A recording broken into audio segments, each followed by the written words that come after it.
నాకు కుటుంబం బరువు బాధ్యత అని 1,00,000 కమిట్మెంట్స్ ఉన్నాయిరా. మీలాగా లక్ష్యం లేకుండా ఊరూరా తిరిగే వెదవను అనుకున్నావా? లక్ష్యం అంటే ఏంటి సార్? లక్ష్యం అంటే థామస్ ఆల్వా ఎడిసన్, ఒక ఐజాక్ న్యూటన్ అంతెందుకు కలాంలా పైకి రావాలరా. వాళ్ళలాగా మనం ఎందుకు రావాలి సార్? మనం మనంగానే ఉండిపోదాం సార్. Point sir. ఏంటి పాయింట్? అవును సార్, దేవుడు అందరికీ ఒక క్వశ్చన్ పేపర్ ఇస్తాడు సార్. దానికి మనం సమాధానం రాస్తే చాలు సార్. అనవసరంగా పక్కోడి క్వశ్చన్ పేపర్కి సమాధానం రాయాలని ట్రై చేస్తే ఫెయిల్ అయిపోతాం సార్. ముందు మనమేంటో మనం తెలుసుకోవాలి సార్. ఇలాగే దేశంలో చాలా మంది పక్కోళ్ళలాగే పైకి రావాలని ట్రై చేసి చివరికి పాడైపోతున్నారు సార్. Fact sir. ఏంటి ఫ్యాక్ట్? మనిషి నాకు ఒక లక్ష్యం అంటూ ఉండకూడదంటావా? ఏంటి లక్ష్యమా?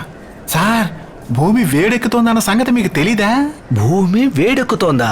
ఏంట్రా వాగుతున్నావు? అవును సార్, ఎప్పుడు ఎక్కడ బాంబు పేలుతుందో, ఎప్పుడు భూమి రెండుగా చీలిపోతుందో, ఎప్పుడు మిన్ను విరిగి మీద పడుతుందోనని అందరూ భయంతో చస్తున్నారు సార్. భయపడి చస్తున్నారా? ఇంకోవైపు కోట్లాది జనం ఒక్క పూట తిండి కూడా గతి లేక అల్లాడుతున్నారు సార్. ఈ పరిస్థితుల్లో లక్ష్యం గురించి పట్టించుకునే వాళ్ళు ఎవరు సార్? మరీ ఎక్కువగా ఆలోచిస్తున్నాడే. ఈ పరిస్థితుల్లో లక్ష్యం అంటే రగిలిపోతారు సార్. రగిలిపోతారంట సార్, బతికున్నన్ని రోజులు వీలైనంత వరకు మంచి చేసి ఆ తర్వాత పోయినా పర్వాలేదు సార్. బతికితే అలాంటి లక్ష్యంతో బతకాలి. Reality sir. ఏంటి రియాలిటీ?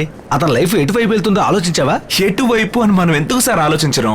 అది మనల్ని ఎటు తీసుకువెళ్తోందో అటువైపు సంతోషంగా మనం వెళ్ళిపోతూనే ఉండాలి sir. Nature of love sir. ఏంటయ్యా లాలు అని చెప్పి వీళ్ళని ఎత్తేస్తున్నా? వీళ్ళంతా జీవితంలో చివరిదాకా గెలిచేదే ఉండదు, చూస్తావా? ఎందుకు సార్ గెలవడం? జీవితం ఏమన్నా రేసా? లేకపోతే మనం ఏమైనా గుర్రాలమా? మనం గొప్పోళ్ళం కావాలి, గొప్పగా సంపాదించాలన్నా వచ్చి పుట్టాం. మరి మనిషిగా పుట్టడం అదృష్టం సార్. అది మీకు నాకు దొరికింది. అందుకే నిజాయితీగా బతకాలి, జీవితాంతం ఆస్వాదించాలి సార్. నిజాయితీగా బతికితే డబ్బులు ఎలా సంపాదిస్తావయ్యా? డబ్బు అవసరమే సార్.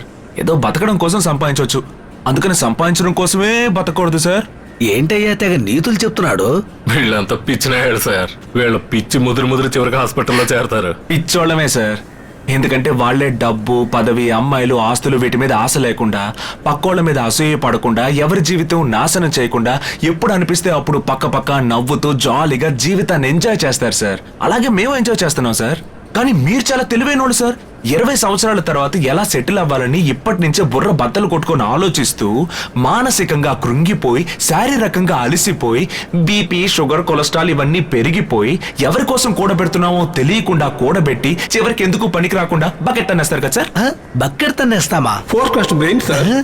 ఏవయ్యా, వీళ్ళు చెప్పే పాయింట్ కరెక్ట్ గానే ఉందయ్యా. తమ్ముళ్ళు, ఇంకొక 10 నిమిషాలు మీ మాటలు విన్నానంటే యూనిఫామ్ ఇప్పేసి మీ వెనకాలే వచ్చేస్తాను.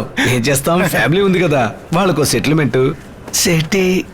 బాబు పాలసీ సార్, ఆ ఫామ్ ఏంటి తీసుకురా. వస్తున్నాం సార్. మేము వెళ్ళొచ్చా సార్? వీళ్ళ దగ్గర సంతకం తీసుకో. అలాగే సార్. ఇటీవయ్యా ఇక్కడ పెట్టండి సార్. ఏంటి సార్ అది? తమ్ముడు, ఇది జీవన్ సంఘో పాలసీ. ఉన్నట్టుండి మనం బకెట్ తనేస్తే ఇంట్లో వాళ్ళకి డబ్బులు ఇస్తారు కదా, ఏదో కాస్త ముందు జాగ్రత్త. సార్ పెట్టకండి సార్. బతకడం కోసం డబ్బు ఇస్తామంటే 1000 సంతకాలైనా పెట్టండి సార్. చచ్చిపోయిన తర్వాత డబ్బు చెడగొట్టడానికి వచ్చినట్టున్నాడు. మీ వైఫ్ ని ఫార్మాలిటీ అది ఇది అని తెగ తిప్పిస్తారు సార్. తెగ తిప్పిస్తారా? ఇంటికి తీసుకొచ్చి ఇంట్లో డబ్బులు అయిపోతే నా భార్య వెంటనే కంగారుగా నాకు ఫోన్ చేస్తుంది.